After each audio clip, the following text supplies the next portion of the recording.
Welcome to the Tom Woods Show, episode 301. Who is the real Hillary Clinton?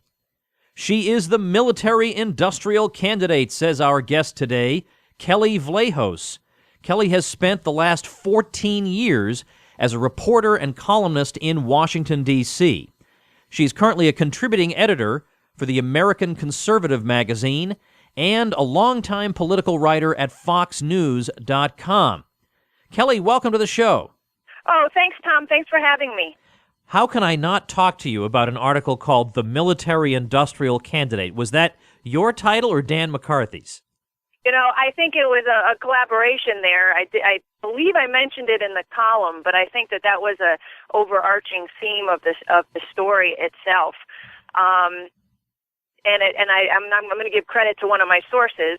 I think it was I don't know. I think it was Mike Lofgren, who I do quote in the story. Mike had been an aide on the Hill and the Budget Committee, specifically on national security issues, for 30 years. He's seen everything.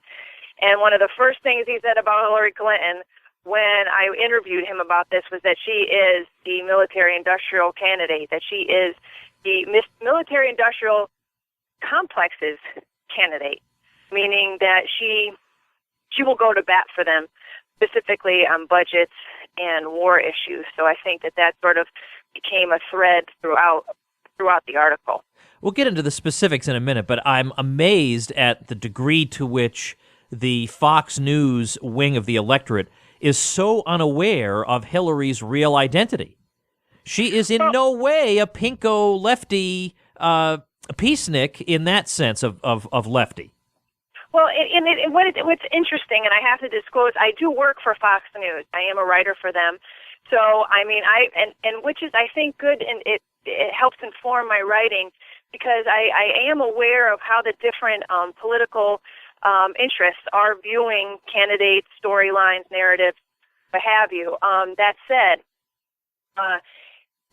when dealing with Hillary Clinton on the air, many of these right-wing or conservative media outlets like Fox have been gentle on Hillary, because she has been a hawk on the Hill dating back to her Senate days after 9/11. So when she's not running for office, they are more gentle on her because she often votes the way that they would like on these national security issues. When she does start making moves, or when the storyline is about her potential presidential run, then they start calling her a liberal and a pinko or whatever, but what have you. So you do see that that split there on how Hillary is treated. I think inherently they know that Hillary is not has never been a dove on these issues. She may talk a good game, and that's where I personally get confused about how I look at Hillary. Is she a liberal trapped in a hawk's clothing, or is she a hawk trapped in a liberal's clothing? She's been so great at sort of confusing, or at least presenting herself as two different people most times, that I think that you see that in the coverage of her. Because people don't know whether to treat her as a hawk or a dove, and I think that's to her great advantage. And she is above all a politician.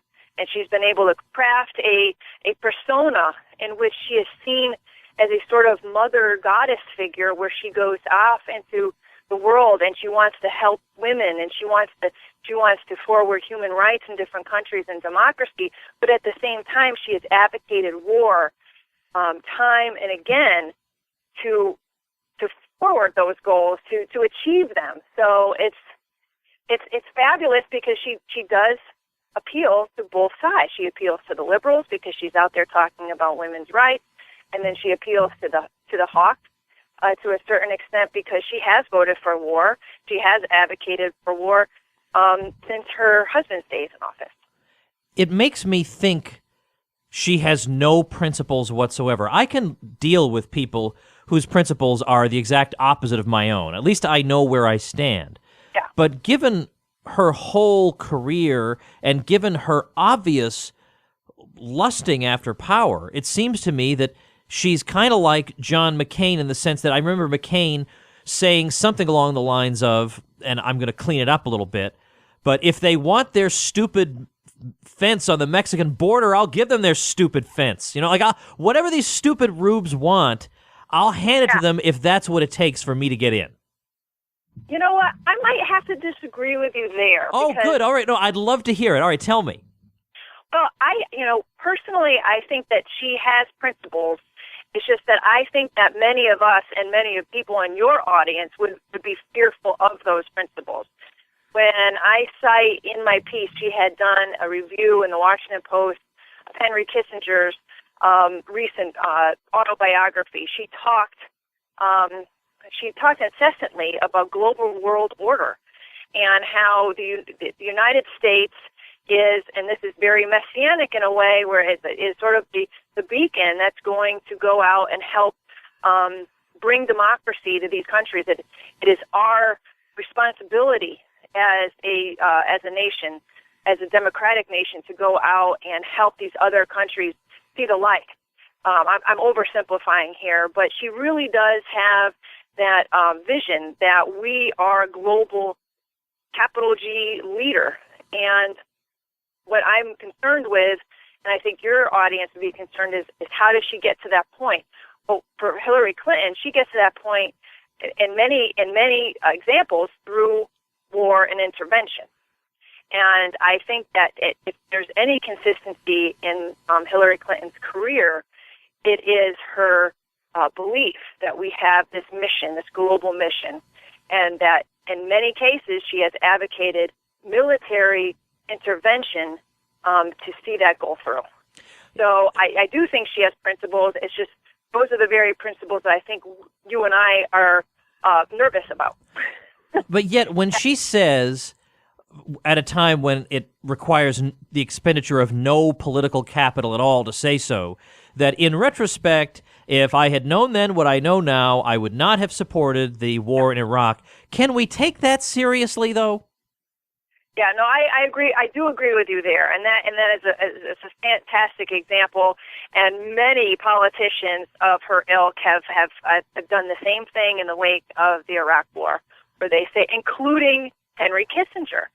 And if I had been able to write more, I had more space in my article. I had to edit it as we all do.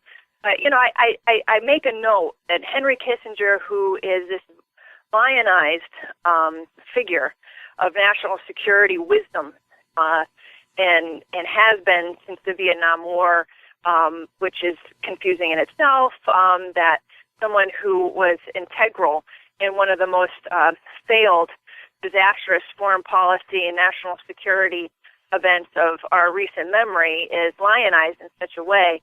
But even he said, if I knew now, or if I knew then what I know now, I wouldn't have supported Iraq. And of course, Hillary agrees with him. And it makes you wonder, well, if these guys have, and this gal has such wisdom and such experience and such bona fides for military strategy and foreign policy, how could they have gotten that wrong? Well, we know better. We were all lined up with the Hawks to intervene in Iraq for political interests, just like Hillary's husband was the first one to declare, regime change, a policy for regime change against Saddam Hussein. So we know why she did it. And then, obviously, and you're right, when it was politically expedient to disavow that position during the 2008 election, in which she lost against Barack Obama, yes, she did say, I made a mistake. So you're right. There has been some flip-flopping there on political expediency, but I still think it's the Hawk position is her true position, and it stands on some sort of principle. I just don't agree with it. Now, looking through her tenure as Secretary of State, we see ample support for your thesis in the article. Give us the Reader's Digest 2-minute overview of Hillary Clinton faced with foreign policy crises and how she deals with them. Well, I think that Hillary Clinton, and I think that warrants a separate article. I think her tenure as Secretary of State is more emblematic of ineffectual an ineffectual term, more so than a hawkish term.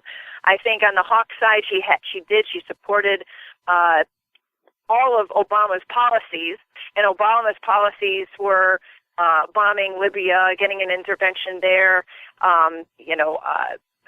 What's going on with ISIS today. All of the sort of scattered counterinsurgency, counterterrorism operations through North Africa, expanding the footprint there. And of course, Afghanistan, she supported the policies of the surge in Afghanistan. So I think personally, I don't think she was an effective Secretary of State, not because that she was too bold, too interventionist, too hawkish. I think she was more cautious, and she seemed more concerned with traveling the world and maybe tamping down little things and then fixing the bureaucracy at Foggy Bottom here in Washington. I just don't think that she was effective in making any real changes or improvements or reforms in our foreign policy overseas. That said, I think, where was I going with this? What I was thinking in terms of where she actually stepped outside of that norm was when she had advocated on the inside for bombing Syria last summer. She had joined forces with then CIA Director David Petraeus and then Secretary of Defense Leon Panetta in encouraging intervention in Syria. And then she came out last summer and complained that Obama hadn't listened to her and that had created the problem with ISIS today, the crisis in Iraq and Syria today with the growth of ISIS. So somehow, if there had been a military intervention in Syria, we would not have ISIS today, and everything. We wouldn't have war in Syria. So that is where she has sort of made her break with the administration. But it wasn't until after she left that a lot of this had come out, and Leon Panetta came out and said that he would have left the residual force in Iraq, yada yada yada. Yeah, let's talk about that, because Panetta had been on board supporting Obama's policies all this time, including drawing down in Iraq, and then all of a sudden saying, well, maybe it was a mistake that the president made. We should have kept troops there. What does that change of heart maybe have to do with a firm called Beacon Strategies? Right. Well, Beacon Strategies is a consulting firm that was started by some expatriates of the Clinton administration, Clinton campaign, Clinton, staff over the years, and which Leon Panetta is now a member of. He is a consultant for Beacon Strategies. They are supposedly have sort of been formed to advise companies on foreign policy, foreign governments on foreign policy and national security, but have been, more or less considered a sort of Clinton cabinet in waiting, at least on the foreign policy front, national security front. So that aside, my thesis, which is not original, is that we have heard a lot from Leon Panetta in recent months. He has a new book out, and which in part he criticizes the president for not leaving a residual force in Iraq, something he had not. He had actually advocated full withdrawal at the time when he was defense secretary. Now he's saying that the president messed up, and again, that is why we're seeing all of this war and strife in Iraq today. He also complained that the president didn't act in Syria when Mrs. Clinton and David Petraeus had advocated along with himself a year ago. So my thesis, is that what we're seeing is one old Clinton time friend helping another, and he perceives her as potential Democratic candidate for president, maybe even the first woman president, and Panetta, being an old friend of the Clintons, is, basically positioning himself, helping her out in the media. Immediately when he had gone out and started criticizing President first on 60 Minutes and then in other media outlets, conservative commentators, including Karl Rove, had called him a patriot, which I thought was interesting. Yeah. And Fox News, too, had reacted to Panetta's revelations in a very positive manner. So I think ultimately that helps Hillary Clinton because, she's able to, distance herself from the president from who she worked for, but also position herself as more hawkish than Obama. And I think she ultimately needs to do that if she is going to be a strong presidential candidate in 2016. I mean, for as much as you and I would like to see someone who has more of a Rand Paul type, I'm not saying that I'm a supporter of Rand Paul, but just in terms of foreign policy, more cautious, non-interventionist policy, we'd love that, right? But on the poll after poll has shown that somebody that shows tough, strong national security bona fides in the presidential campaigns usually it has the advantage. Maybe not every year. I think probably you and I would agree that Obama had beaten her in part in 2008 because there was such a backlash at the time against the Iraq War. And he, in good timing, right, helped him out. But, typically when I talk to people who are smarter than me on this issue, on political issues, is that, for as much as we hate it, the person that shows like the backbone, that looks strong, the person that's going to pick up the red phone at midnight and respond to a crisis is the one that has the electoral advantage. And I definitely get that. I think that's in large part, well, it's partly because the public has been conditioned to think this way, but right. and because nationalism is such a poisonous force and all that, but also because we haven't seen a really articulate response to these people. Like somebody like Mitt Romney standing on stage repeating platitudes should be, rhetorically anyway, smashed into the floor by somebody saying, look, every single thing you've called for has obviously made things worse. Like if you, Mitt Romney, if you were trying to spread radical Islam, how could you do a better job than we've done already? I mean, somebody getting up there and Romney's not prepared to answer any of that could actually change things. But I'm afraid that right now all we've got are mealy-mouthed people who are afraid of saying the wrong thing and want to be like 20% less Romney than Romney, then Romney's going to win. Romney's going to win. He'll run again, and he'll beat anybody who's too scared to stray from the plantation on these issues. Right. And then, if you'll recall, the last the last nomination process in 2012, where all the Republicans were lined up, we obviously take Ron Paul out of this equation, but I mean they had to outdo each other on how hawkish they would be, to the point where they were outright advocating bombing North Korea, I think, at one point. And so by the time you get through that process, Hillary Clinton, anything she says will look more measured, more articulate, more intellectual than anything those guys are saying.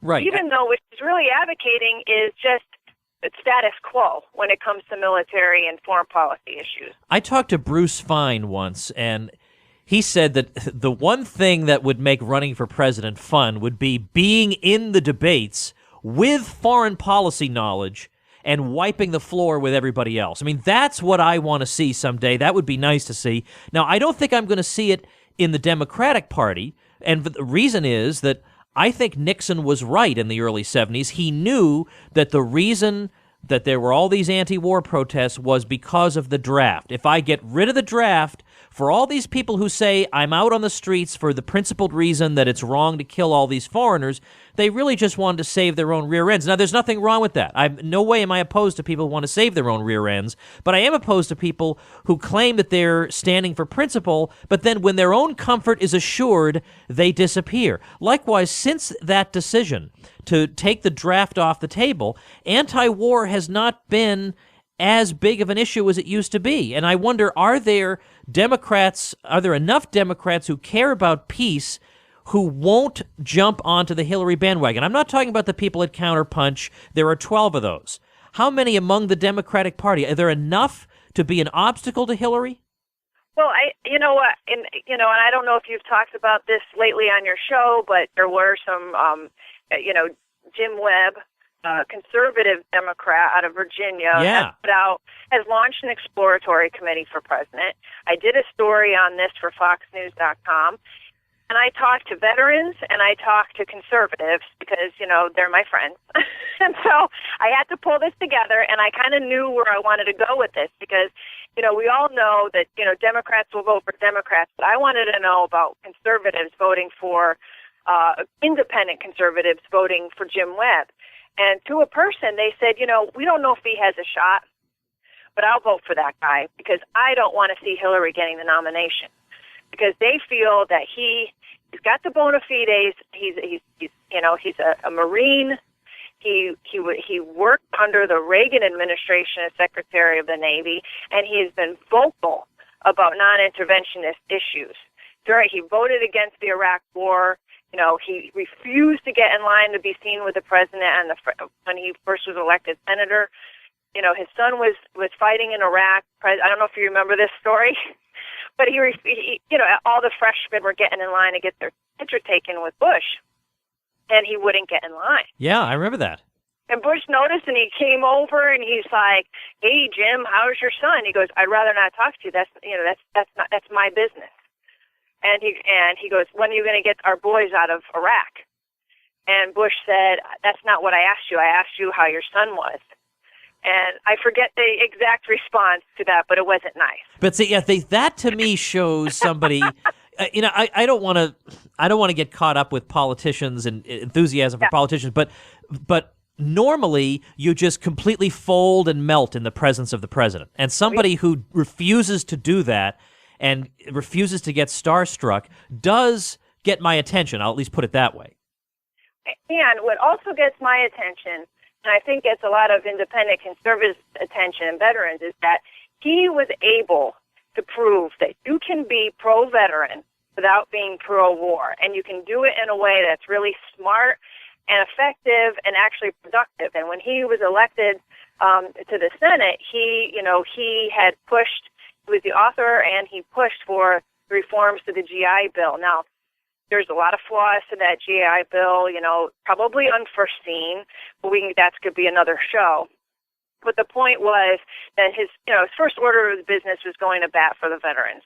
And then his second order of business, and this had hardly been covered by the media because it wasn't sexy enough, but he had headed a commission for wartime contracting with Claire McCaskill, in which they had poured through all of the contracts that we had overseas, all the private contractors, what they were doing, how much money was being lost, billions of dollars being lost. It's all there in black and white, and he spent many hearings going through this because they wanted to get their hands and hearts and minds around all this money that we spent over there that's been lost. And they came up with some good stuff. Unfortunately, the media didn't cover it. So we'll probably make the same mistakes again in the next war. But the fact that that's what he, concentrated, and also on prison reform. So I think that he actually did some good work. But bottom line is, he's not some mealy-mouthed or squishy liberal who just will, basically hates the military, hates veterans, anything to do with war. He actually has a really good argument against intervention, but he's very pro-military. He knows that we need a strong defense to defend the country, abiding by the constitutional responsibilities to defend the country, but getting into all these, endless wars to solve problems. Every problem that we have overseas needs to be settled, with boots on the ground and guns and bombs and drones. He doesn't abide by that. I think that is appealing to people who might be Democratic, a Democrat, and can't stand the idea of electing Hillary because she is a hawk. Right. Well, the Jim Webb story is definitely an interesting one, and I'm glad you raised it. Before I let you go, Kelly, I want to ask you, as somebody who's spent a lot of time, I mean, years and years you've been writing as a journalist, and I want to know, especially these days when you're a freelancer, when you have a connection with the American Conservative magazine, as I do, and you mentioned FoxNews.com. What have you found to be the pros and cons of the growth of the internet for the freelance writer? Well, I think, that I'll start off with the cons. I mean, the growth of the internet in concert with the collapse of the economy in 2008 just obliterated the freelance market. In terms of, the money that I would make for a story per story has gone down exponentially. It's not something I could do and raise a family on, let's put it that way. I think you have your upper echelon of freelance writers who might be writing for Vanity Fair or name, your top glossy magazines, and there's a really small, percentage of those who probably can eke out a living, because they demand a high price for a story. But the vast majority of freelance writers don't make much money. The market has just hit bottom in terms of what but websites are paying for content, for original content. What I've found is that original content is not valued the way it was, say, 10 years ago. So people regurgitate content that they find on the internet. They use aggregators.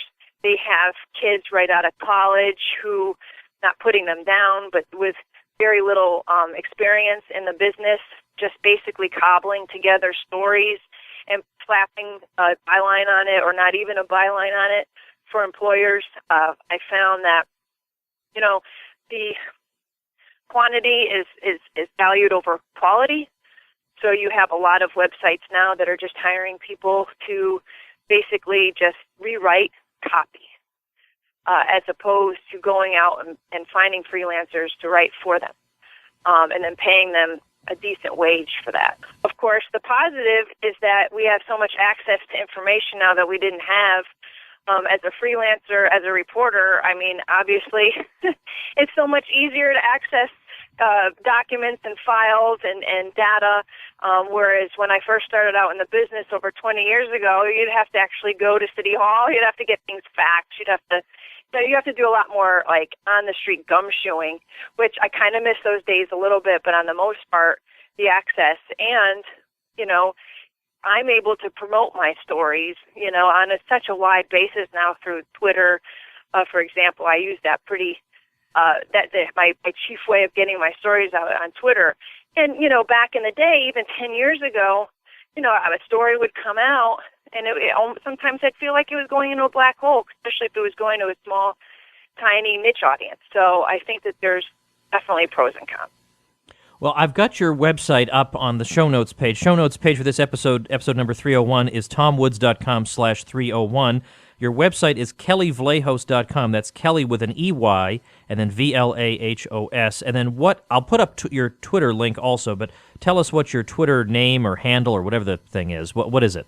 Well, it's Kelly B. Vlahos, so it's KELLEY B. Vlahos, or just at Kelly B. Vlahos. That's my Twitter handle. So I try to, I don't know if you're on Twitter very much, but I find that I try to keep up, and I mostly use it actually to keep an eye on what other people are writing too. I think it's a great tool, not just to spout off your point of view all the time, but also to see what other people are writing about as a journalist.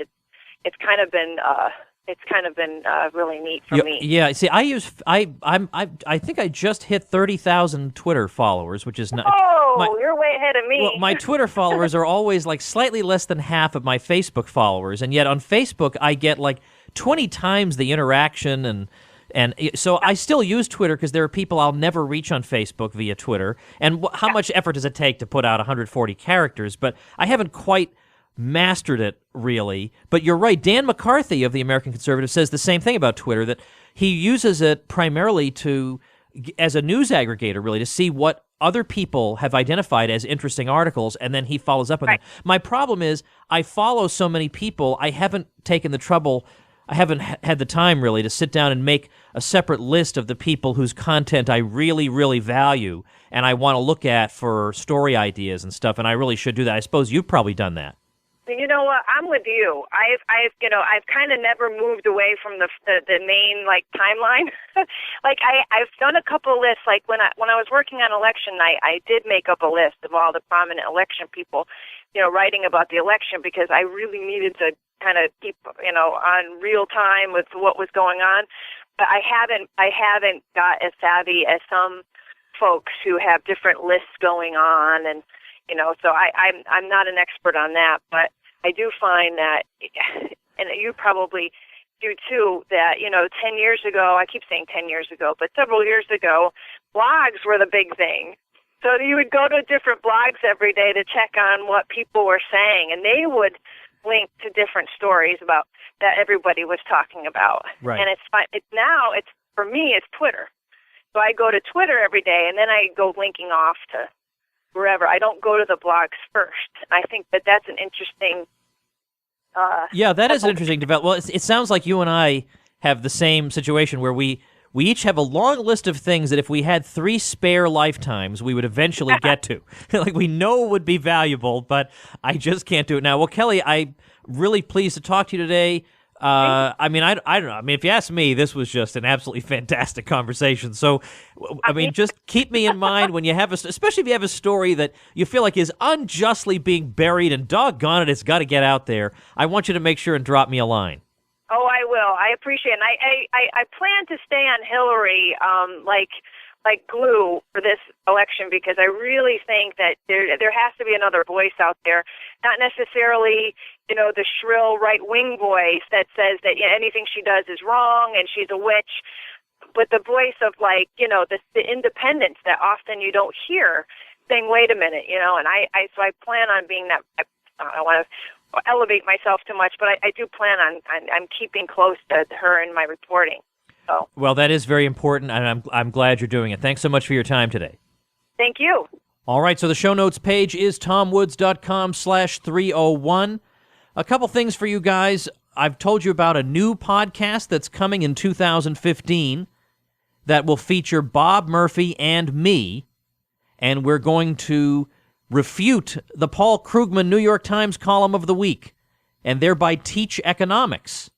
That's the point of it, is to spread knowledge, spread understanding, and every single week we're going to dismantle the Krugman column. It's going to be a lot of fun, but it's probably not going to start until the spring of 2015. I have got to finish the course I'm currently doing for RonPaulHomeschool.com. I can't take anything else on without losing my mind completely, so that's when we're going to do it. But just last night, I was on a call with my friends who are doing the design of the site, because we're going to have a website for the show. And, of course, I'm using Studio One Design again because they did such a good job on TomWoods.com. So I called them up, and we talked about it. It's going to look great. And, of course, I will also be using WP Engine as a hosting company, because I'm sick and tired of hosting companies that leave me with a 10-hour outage and they just say, whoops, sorry your site was down for 10 hours, or sorry it takes 10 hours for the site to load. So I'll be using WP Engine as I use on TomWoods.com. And incidentally, they're having a deal going on right now. If you use them, which I recommend, I don't recommend using these other ones unless you absolutely have to, but WP Engine's having a deal, $25 off the first 3 months of hosting with code ARTOFBLOG. All one word, ARTOFBLOG in all caps. You can access them through tomwoods.com/engine and then type in ARTOFBLOG in all caps at checkout and save some dough. Also, forgive me for not doing this sooner, but I want to thank you guys for making possible the redesign of tomwoods.com so that we can have these nice these nice show notes pages, that we can integrate the podcast into the site, that we don't have two sites anymore. It's all in a nice, neat, compact, professional-looking, very easy-to-use website. And you guys made that possible. You guys made it possible by being supporting listeners of the show, which you can find out about that on any of the show notes pages, or making your purchases through the Amazon widget that you'll find at tomwoods.com. You'll also find it on the show page, which is now where tomwoodsradio.com redirects. We don't use that anymore. But if you type in tomwoodsradio.com, it takes you right to tomwoods.com/podcast. And that's another place where the Amazon widget will be staring you right in the face. All this gave me a fund that I could draw from to do this. I mean, this was not cheap, but it needed to be done, and you guys helped me do it. And I'm really grateful for that. If all goes well, tomorrow we will be talking about how the West abolished slavery. It's a story we all think we know, maybe, but we know it very vaguely. How did it actually happen? It's an extraordinary phenomenon, the abolition of slavery. How did it happen throughout the West? That will be our topic for tomorrow, so make sure you've subscribed on iTunes or Stitcher so you don't miss a single episode of your daily serving of Liberty Education, the Tom Woods Show. You can subscribe easily at tomwoods.com. Thanks so much for listening, everybody. See you tomorrow. The Tom Woods Show.